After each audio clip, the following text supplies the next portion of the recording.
أعوذ بالله من الشيطان الرجيم. بسم الله الرحمن الرحيم.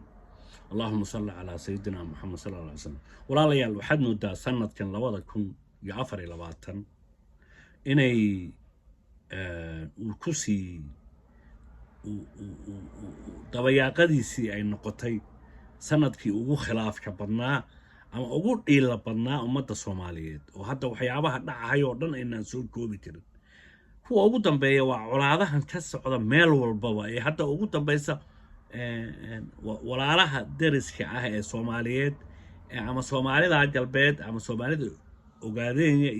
iyo Soomaalida kale ee waqooyiga waxyaabaha ka socda ugu dambeeya waxa kala iyaduna la mid ah colaadaha ay aragti gaabnida iyo hoggaan xumada uu keenay ee shalay ka dhacay raas Kambooniga agagaarkiisa iyo waliba mindiyaha la isku sii soofaysanayo iyo ajendayaasha gumaysiga oo shaqeeyay marka waxaan rabaa qoraal aad muhiim u ah oo ka soo burqaday la jeclaawayaasha Soomaaliyeed mid ka mid ah inaan halkan ku soo gudbiyo oo qoraalkan waxa la yiraahdaa tusmadana waxa weeye qoraagani in badan buu marka ummadda la hadlahay marka wuxuu xaq u yeeshay inaan aragtidiisii aan ummadda la soo wadaago aniguna waxay tahay cadaaladda walaalaha wax kala leeyahay iyo wax la wada leeyahay oo la aqoonsado wax la wada leeyahay iyo wax la kala leeyahay in la aqoonsado tusaalahan bal si fiican ugu fiirsada xilligii nabi Suleymaan calayhi salaam ka talinayay binu Israa'iil waxaa dhacday hooyo wiil ay dhashay oo yar in ay qof kale ku qabsatay markii murankii iyo isqabsigii meel xun gaadhay waxaa labadii dumar ahayd iyo wiilkii la geeyay maxkamadda nabi Suleymaan calayhi salaam nabi Suleymaan calayhi salaam markuu ka qoostay inuu waano iyo wacdi ku kala saaro ayuu go'aansaday mid culus oo odhanaya wiilka waxaan u kala qaybini laba waan kala jari si aad u kala qaadataan muranku u dhammaado wiilkii ayuu hortiisa soo jiifiyay wuxuuna soo diyaarsaday ablaydii uu ku kala jari lahaa waa cajiib hooyadii ilmaha aan dhalin waxay raali ka noqotay in wiilkii la kala gooyo oo uu dhinto hooyadii wiilka dhashay dardarrada lagu haysto waxay tiri intii wiilka la kala goyn lahaa ee uu dhiman lahaa hal la siiyo iyada isaga oo nool hooyada wiilkii dhashay jirka ayaa damqaday haddaba ummadda Soomaaliyeed waa hal ummad oo gumaysigu u qaybiyay 5 qaybood oo aynu ognahay waxaana hubaala in Soomaali ay dalka wada leedahay midka la gumaysto iyo midka xoroobay ee qarankii la burburshay dhinaca kale waxaa hubaal ah dhaqankii reer guuraaga ahaaba isdhexgaleen in ay ceelasha iyo daaqsinta kala leeyihiin yaa hubaala Soomaalida u dhashay Soomaalida ogaadeenya ama Soomaali galbeed waxaa lagu gartaa mar walba in ay goob walba waxaan la soo taagnahay gumaysi ayaa ku jira waxaan u taagnahay gobonnimo raadin labo ma jecla in uu ku faano ama badheedh u caddaysto haba u shaqeeye xukuumadda gumaysiga shakhsiga reer Soomaalida ogaadeenya iyo gumaysigu mar walba waa cadow wada jooga oo wada nool saddex qofka u dhashay Soomaalida ogaadeenya ama Soomaali galbeed markuu tago Soomaaliya waa mid kaliya ee ku suntan qaxootinimada سؤال بهالكا كوتشرت أيضا soomaalida qarniga Soomaaliya ee burburay ka soo jeeda waqooyi bari bartamaha iyo koonfurta ee daaqsinta ugu soo gudbay qaxootinimada ku soo degay Ogaadenya kow mar walba wuxuu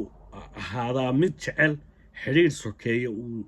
la yeesho xukuumadda gumaysiga laba wuxuu ahaanayaa mid jecel in maamul iyo ciidan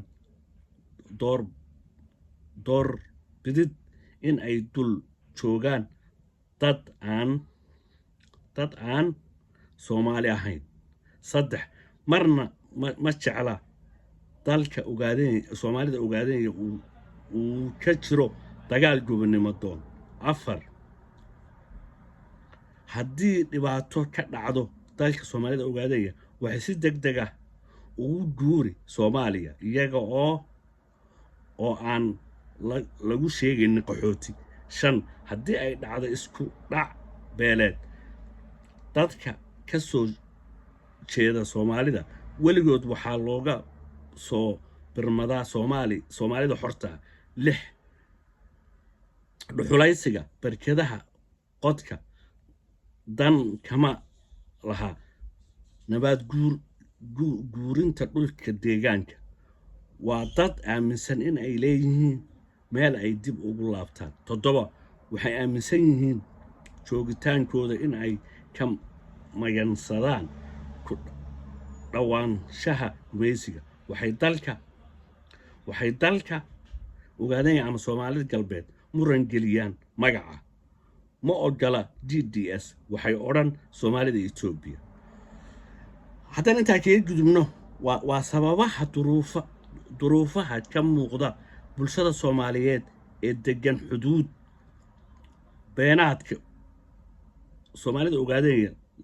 la leedahay Soomaaliya waxaan odhan lahaa wuu leeyahay qoraagu waxaan odhan lahaa ummadda Soomaaliyeed meel kasta ha deganaatee inay aqoonsato in ay walaalo wax wada leeyihiin dhaqanka iyo dhibaatooyinka muuqdana uu sabab u yahay gumaysiga soorinta inoo sameeyey ku baraaruga in aad kala badbaadaan joojiya colaadaha iyo khilaafaadka gudihiina dhulka iyo khayraadka idin ka badan anigu idinka badan yahay dhulka iyo khayraadka laakiin waxaad uga oomantihiin joogitaanka gumaysiga isku dil oo ku dhex noolow waa aragtida gumaysiga ee sababtay markasta in aad ahaataan kuwa u kala dacwooda oo dalba garsoorka gumaysiga ogaada in aad qarankii burbursheen Soomaalida Ogaadenya sabab u tihiin gumaysiga ku sii naaloodo macnaheedu waa sababaha aad u burburteen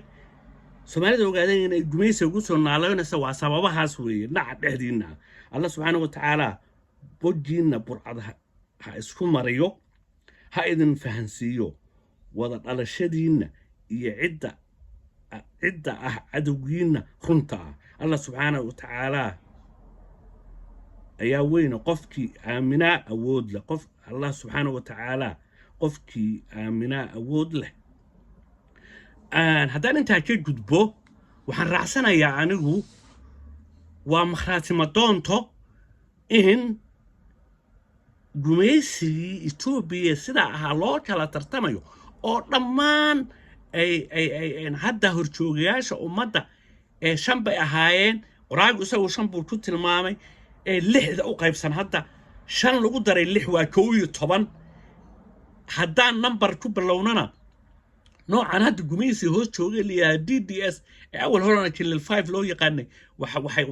waxay qaadanaysaa baan yaan oran karaa anu kilil 6 7 8 9 saas ay saf ugu jiraan haddana waad aragtaan khilaafka ka dhaxeeya Jubaland iyo kan dawladda federaalka ah labadooduba inay u kala tartamayaan oo masiirkii damacii gumaysigii Itoobiya ummadda Soomaaliyeed ka gilgilatay baddii uu damaaciyey waad aragtaan wada hadalkii Ankara ee Turkiga shalay ka dhacayay in ay noqotay in hogaamiyaha Soomaaliyeed maanta uu ogolaado inay Ethiopia ka mid noqoto dalalka Afrikaanka ee ATMIS ee ku sii waarahaya dalka Soomaaliya Ethiopia ay ku naaloonaysa ay sheegayso inay ku guuleysatay wada hadalkii meesha ayada waxaan sheegayaa marka Soomaaliyeed khilaafka joojiya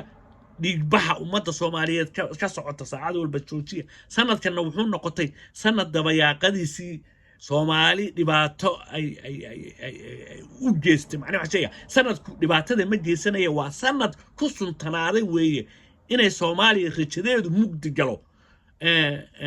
waxaan sideedii caadiga ah dhihi lahaa Soomaaliya feejignaada baraaruga gumaysiga madowga Ethiopia dabiciisu ma soconayo midnimo Soomaaliyeedna waa muqaddas walaalo Soomaaliyeed midnimadeedu waa muqaddas waani wax Sacaad Ugaas Maxamed oo idin soo gudbiyay aragtida saliimka ee ka timid waxgaradka Soomaaliyeed. Assalaamu calaykum wa rahmatullaahi wa barakaatuh.